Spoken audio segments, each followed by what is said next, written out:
Then it was Ryan Priest. Then Justin Bonsignor. Then William Wall, who will join them in the winner's circle. To give you some clues, here is Joe Koss. On the inside lane, Kyle Garrow will bring the field around to the green flag. Mike Malburn to the outside lane, and the green flag is out. Boy, what a getaway for the White Knight, Kyle Garrow, as he thunders his way into the lead. Here comes Sundin, and Sundin, he is going to hammer his way into second. Malburn hanging tough on the outside. Zach Robinson in car number 14. That car has some firepower. Yeah, that car looks really, really good here today. Red 14 running third, working to the inside of Malburn off the end of the front straightaway. Out in front, though, it's Garrow. White and black, number 19, Sundin. And then the battle for third between Robinson and Malburn. And Robinson on the inside, he might be overtaken by Malburn.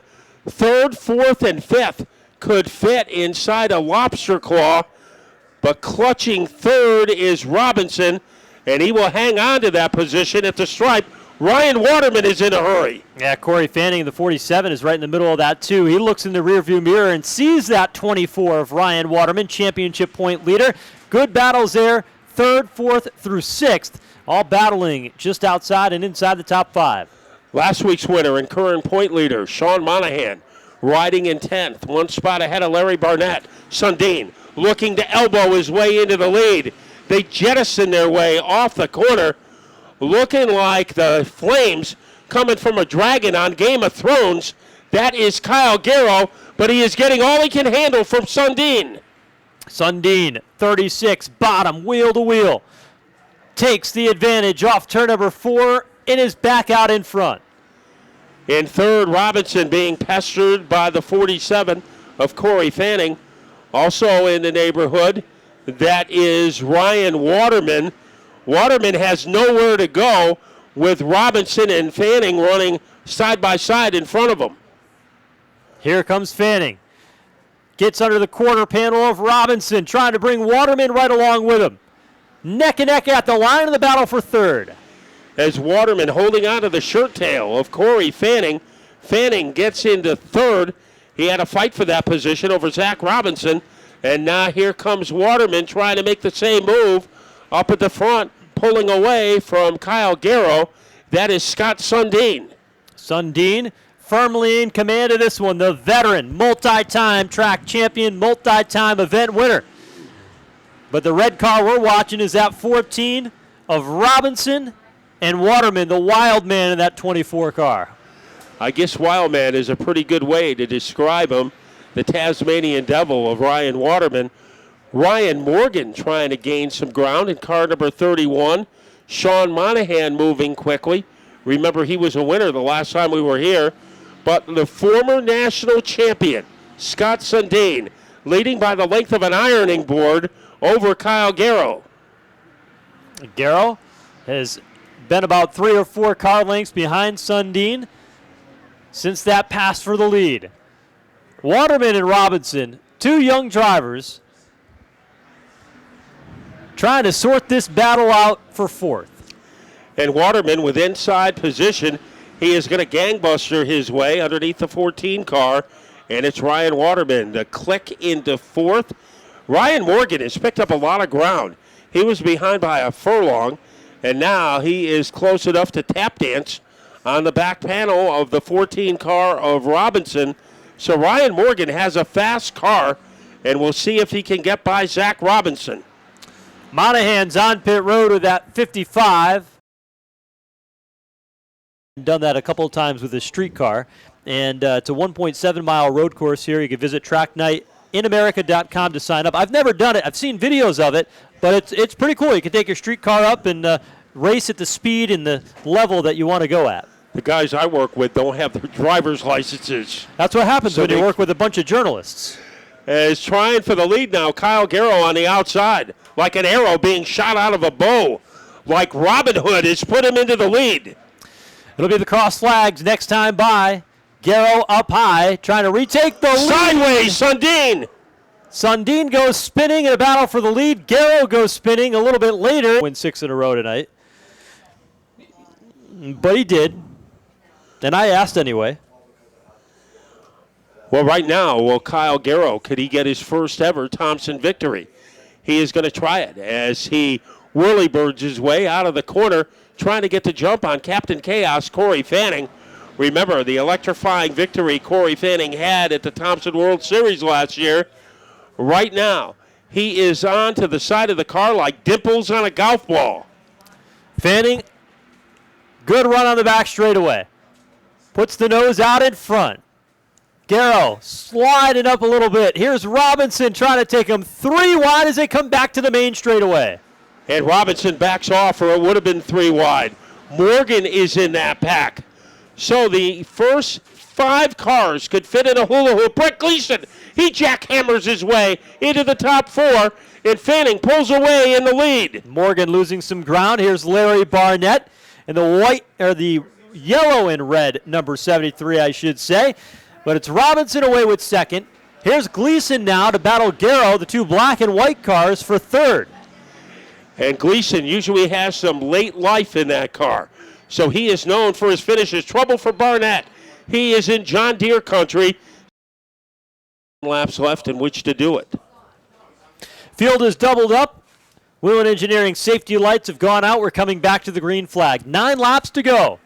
Brett Gleason and Zach Robinson here on the front row.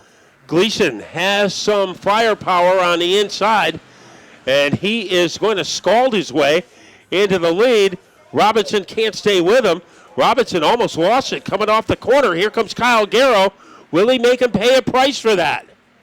Garrow is there, but Robinson is able to drive past in turn 3. Here's Megan Fuller, though, right on the back bumper of Garrow, trying to press him forward. On the outside is Ryan Morgan in the 31 car. He is up into 4th place. Now moves into 3rd, 1 spot ahead of Garrow. And pulling away is Brent Gleason. Here is Megan Fuller on the inside, and she is going to jackrabbit her way into the top 5. Ryan Morgan did a nice job working through some of the traffic there. He was mired deep in the pack, was able to rally back up to 3rd. Garrow is there. Malburn now to the outside of Fuller in turn 1 in the 64 car. Ryan Morgan has been impressive tonight as he is looking for a gap underneath Zach Robinson. Let's see if Robinson provides it as they are able to bazooka their way off the corner and as they barnstorm their way down the front stretch. Well, Morgan is close, but Robinson is holding him off. Megan Fuller continuing to work on the bottom. And that 2 car, Garrow, who led early, starting to slide back now. This is a battle for 4th. And Megan Fuller has the inside position.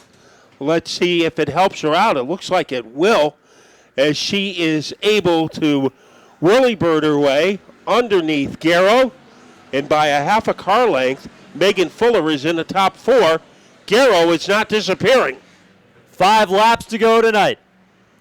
But Garrow is like a pebble in her shoe. She can't get rid of him. Ryan Waterman's made a nice charge right behind them in that 24 car. Remember, he had to go to the back of the field. Still got a quick race car, has moved into 6th.